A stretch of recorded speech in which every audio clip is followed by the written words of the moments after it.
Today, we'll be making my award-winning dish. It's fucking easy as shit. Start with your meat. It can be anything you have around the house, or you can hunt nearby. I got this fucker. Throw them in a pot and add spices. I like spicy spices. But just go with your favorites, or whatever you have around, until it looks like your animal got caught in a fucking spice blizzard. Add some sizzle juice. I like this kind. Until your meat could slide across your kitchen floor with a firm shove. Booze always helps. So toss in about as much as you would usually drink in a day, so it won't fuck you up. Now, throw in some plants if you want to feel healthy. I got these about to go bad, so fuck them! Set your oven to a temperature that seems to match your temper. Fuck that preheating bullshit. Some people will say you need a Dutch oven if you want to put a pot in there. Fuck those fuckers! Now, go on the interwebs and wait until you get fucking angry. Before you leave a comment, check the oven. If it looks undercooked, go back and read all the other comments on the thing that fucked with you. When you can't resist leaving your own, check again. If it looks fucking yummy, congrats, it's fucking done.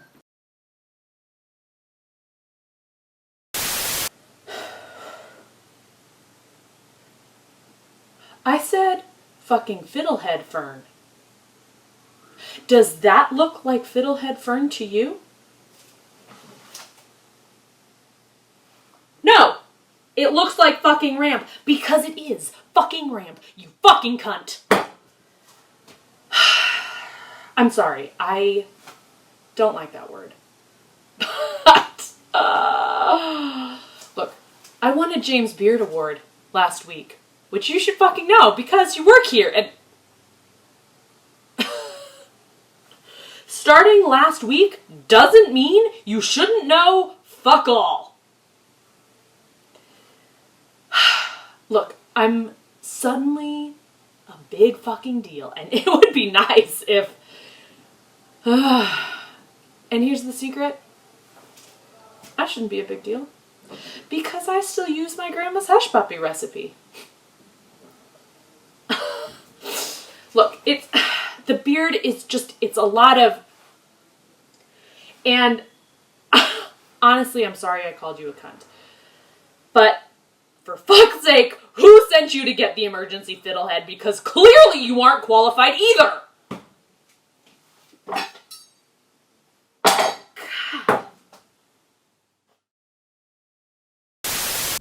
Give me literally 1 minute. I'm almost ready.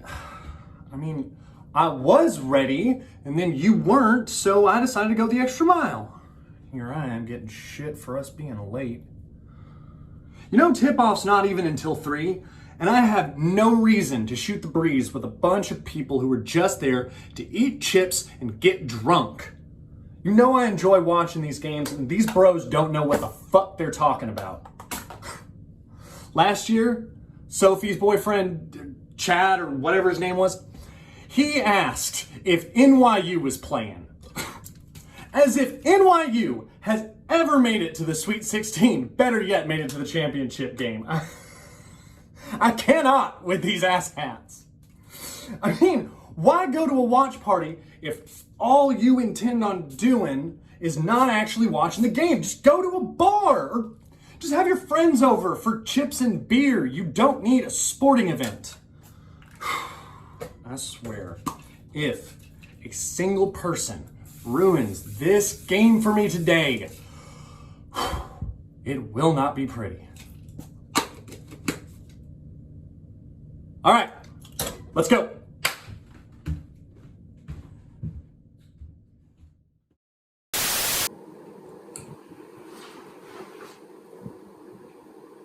You are perfect. You are everything I ever dreamed of as a little girl. Smart, funny, sexy. I feel so lucky.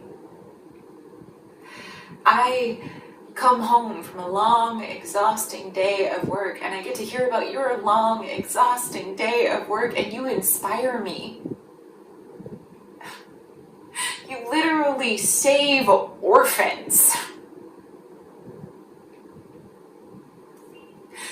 And I feel so proud to be your partner. But also, when I was dreaming up the perfect guy, dreaming of you, really, I don't think I realized how busy he'd be. All the time.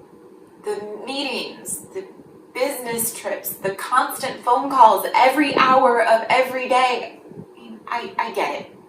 I have meetings too. We're both important, and that's great.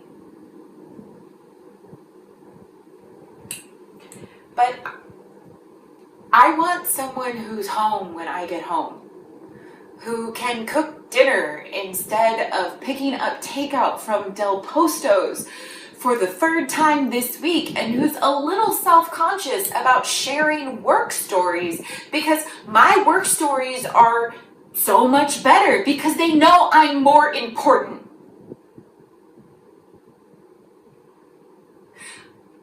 I love you. And I admire you, but I think I realized I don't want the man of my dreams. I want someone sexy and funny and not that important.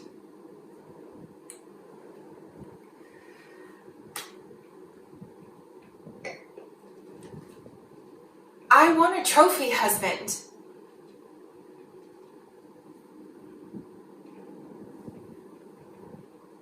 And I want you to get out.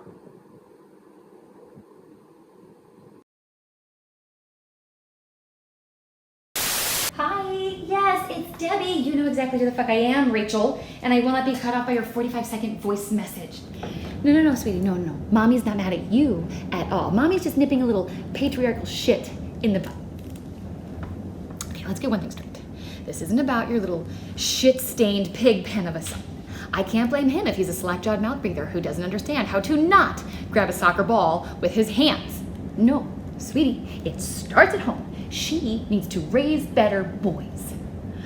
His behavior may be excusable for a 9-year-old, but your absolute failure as a parent is why you got hit, and you will never hear me apologize. Hang on, sweetie. No, sweetie, don't cry. Mommy is handling this.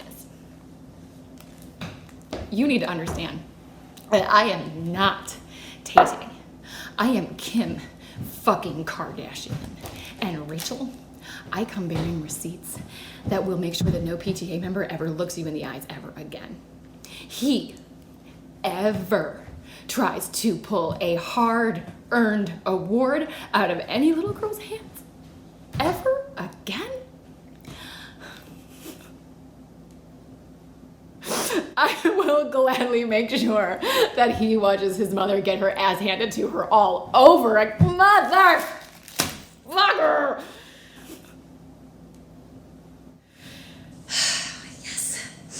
Yes, I would like to re-record the message.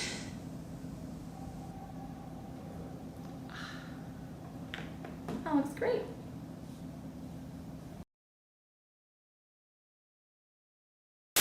Welcome to the Maya Awards, the trophy you don't want. Sponsored by vodka. Any vodka. Just drink it. First, we have the Maya Why the Hell Can't You Let It Go Award. Nominees are... How many times do you have to rewrite an email? Stop correcting Ben's grammar. Ben, are you really gonna wear that? The winner! Are you really gonna wear that? Thank you. Thank you.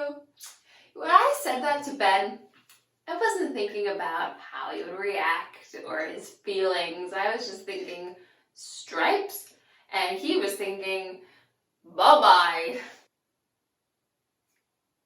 Now the coveted Aloni, aka Drive Your Boyfriend Away, nominees. Sexting with Max.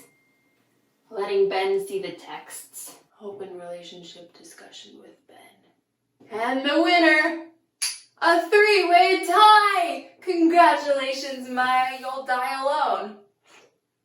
We close with the I'm a Phony Award, the self-destructive next step.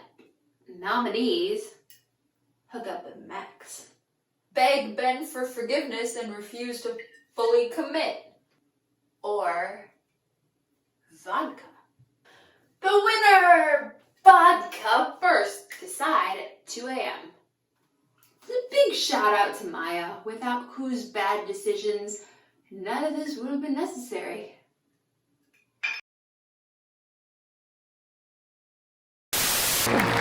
Wow, best villain, what an honor. I'd like to thank the Academy of Evil Arts and Wrongdoing, my many flunkies, too many to name, but you know who you are, and of course my many fabulous victims. I got started in evil, I believe, for the same reasons you did. I always loved seeing people in distress. Even as a young boy, what we call Schadenfreude in Germany was one of my most happiest feelings in all the world. And in this day and age, how does one affect the most misery? On the grandest scale? Why, through the media, of course. When I moved to America, it was with the express purpose of twisting the news to wreak as much havoc as I could.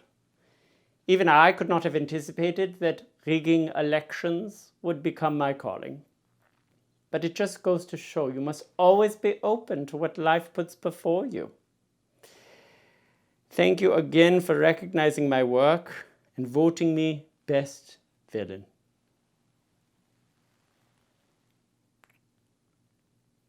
Or did you?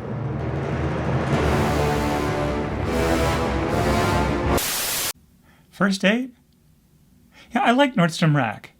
If we can ever, in the real world, not just the internet. See, that's where I went for my first date with Linda. I was hunting for a black structured something, LBD armor, impenetrable in case she didn't or I didn't. But then my eyes caught this sweet confection of pastel and lace. The opposite of the HBIC situation I had intended, but the smooth ganache skirt and soft buttercream neckline just pulled me in like a rich dessert. I put it on, and I was a first prize petit four in some Netflix baking competition. It wasn't the protective exoskeleton I had intended. It was soft and exposing and more terrifying than my initial attempt at baking a souffle.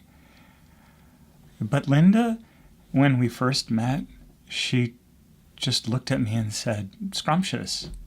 And we then proceeded to stuff our faces with every pastry on offer at Veniero's. But yeah, so I say Nordstrom Rack when, if ever, or the internet. Their website is fine, but there is nothing like pulling that prized treat off the hanger and feeling yourself become delectable.